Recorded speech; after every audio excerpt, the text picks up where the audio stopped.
So over the past few months, I've been doing a lot of reading and studying about Malcolm X and Martin Luther King Jr. These have been some figures that I've been wanting to give more attention to. So in this video, I want to talk about Malcolm X a little bit and what I've been learning about him and what are some things that I think you should know about this significant civil rights leader. And a lot of my information is coming from one, his autobiography that was written in the 60s by Alex Haley. I highly recommend this book.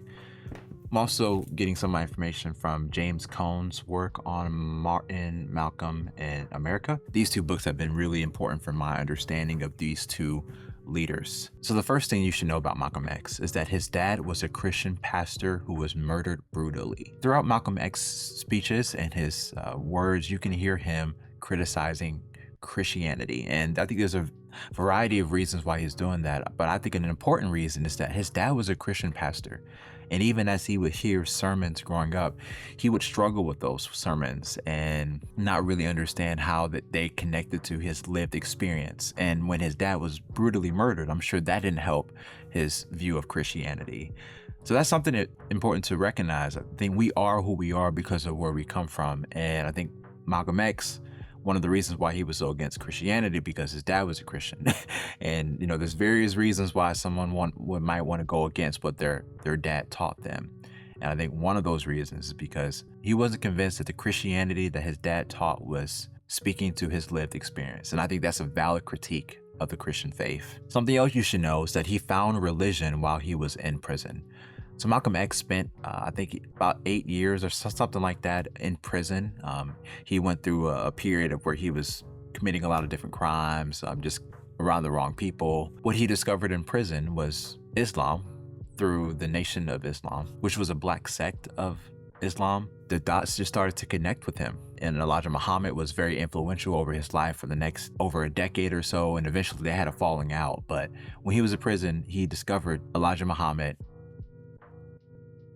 When I read his story, it reminds me a lot about like when a Christian comes to the faith, like they are very gung-ho about it, especially when they're exposed to maybe a fundamental take on the faith. They are very serious about it. Their vernacular is very exclusionary and dogmatic. And that was Malcolm X when he first discovered the Nation of Islam and Elijah Muhammad. He was sold out. He had, I think, very real religious experiences, and he was using Elijah Muhammad and the teachings of Elijah Muhammad to make sense of his very real religious experiences. And I think later on he matured through that, and he was able to break away from that and see that there's something bigger than that. And that speaks to my story a lot because I grew up in a branch of Christianity that was very opposing to other branches of Christianity and said this is the only way to view this religion. And I can relate with Malcolm on that point. Something else you should know is that he received up to an 8th grade formal education and was self-taught from there. So not only did he find religion in prison, but he also found a love for study and reading while he was in prison. That man read hundreds of books, I'm sure. And throughout his life, he was always reading something. And it's amazing. If you hear him speak, if you watch one of his videos, you would think that this man has a PhD or a doctorate, but this man was self-taught. I mean, he had to teach himself. I mean, his literacy level was pretty low while he was in prison. So he had to teach himself how to read.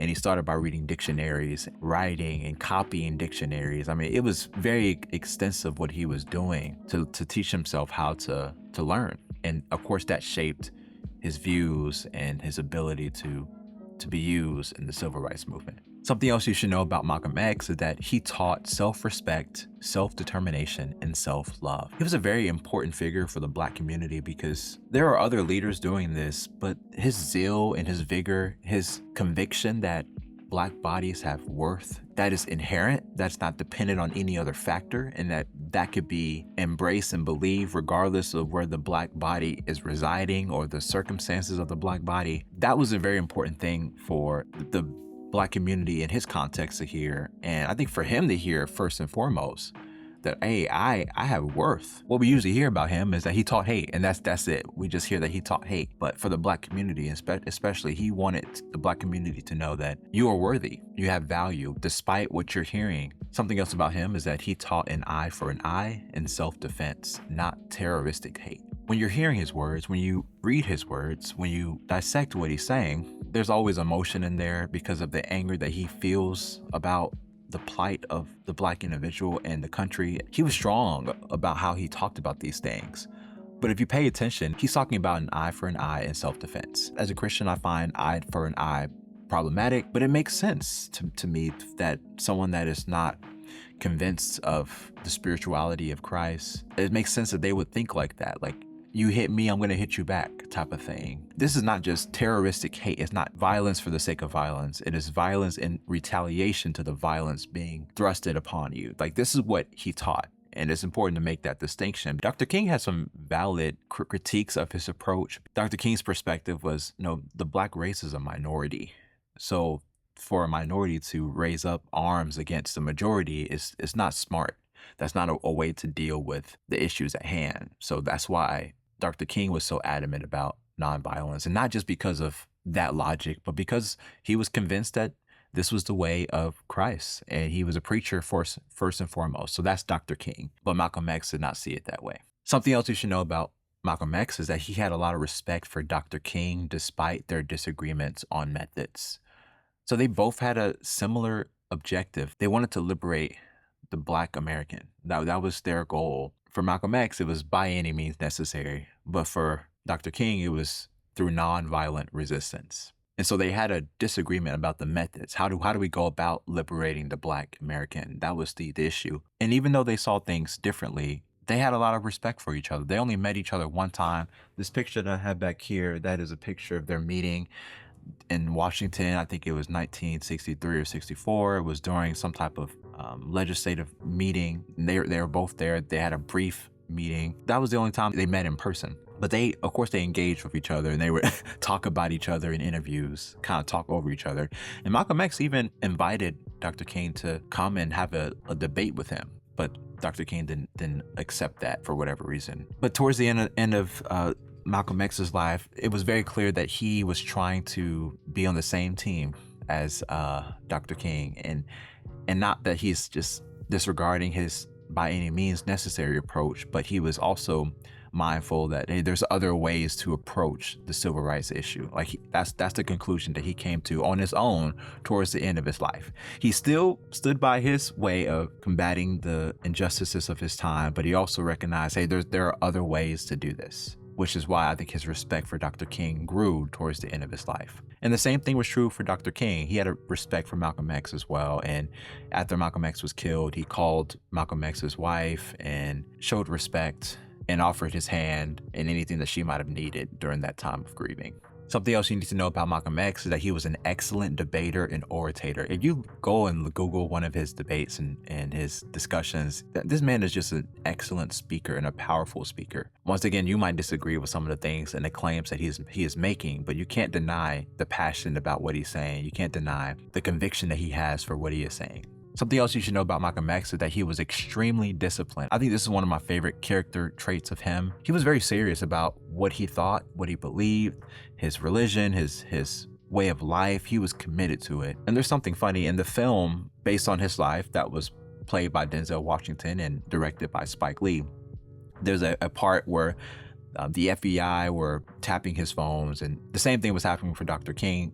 The FBI were tapping all these leaders, trying to eavesdrop on them and make sure they were not communists or whatever. FBI is tapping his phone, and they're recognizing that, hey, he's pretty boring. One of the jokes the FBI agent made in the film was, this guy, Malcolm X, is a saint compared to Dr. King. And he's relating to his discipline and his commitment to his wife, his values. I think Dr. King had that commitment too, but there was just a lot more temptation in his way. Maybe that's what affected him. But there was even issues that he had before he got well known, and that's a whole another issue. But Malcolm X had a lot of discipline, and I think that's something that is significant. I think discipline is a superpower, especially if you're wanting to be someone that is a leader and an agent of significant social change.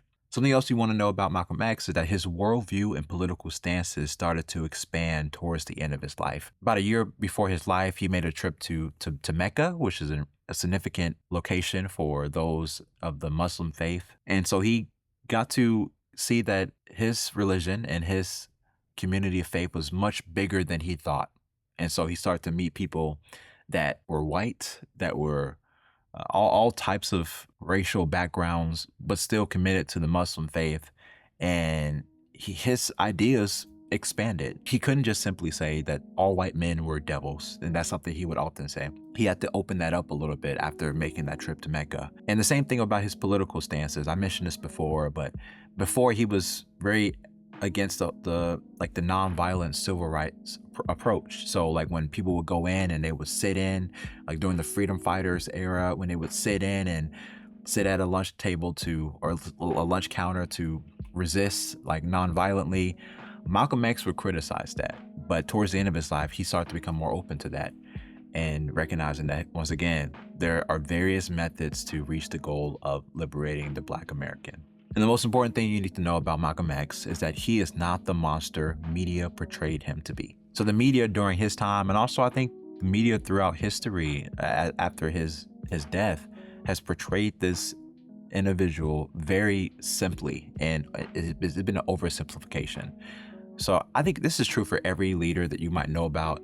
You want to go and do your own research and your own looking and your own thinking about who this person was and who they say they were and what they represented. I think that's important because yeah, he was a very polarizing figure, but I think he did a lot of good things for the Black community, and he was a significant leader for the civil rights movement.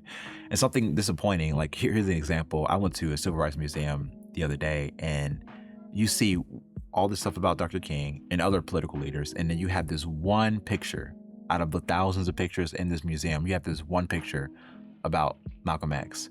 And I think that is a indication of how insignificant people think that he is, that he was. Obviously, that's not true. I think he was a significant leader and is someone that still needs to be talked about and discussed and learned about. That's the argument that I'm making. And once again, like there are many things about his ideology that I find problematic. As a man, I have much respect for him. I think his heart was in a good place. I would encourage you to go do your own research, look into this man, and see how he might be someone that speaks to you and your lived experience.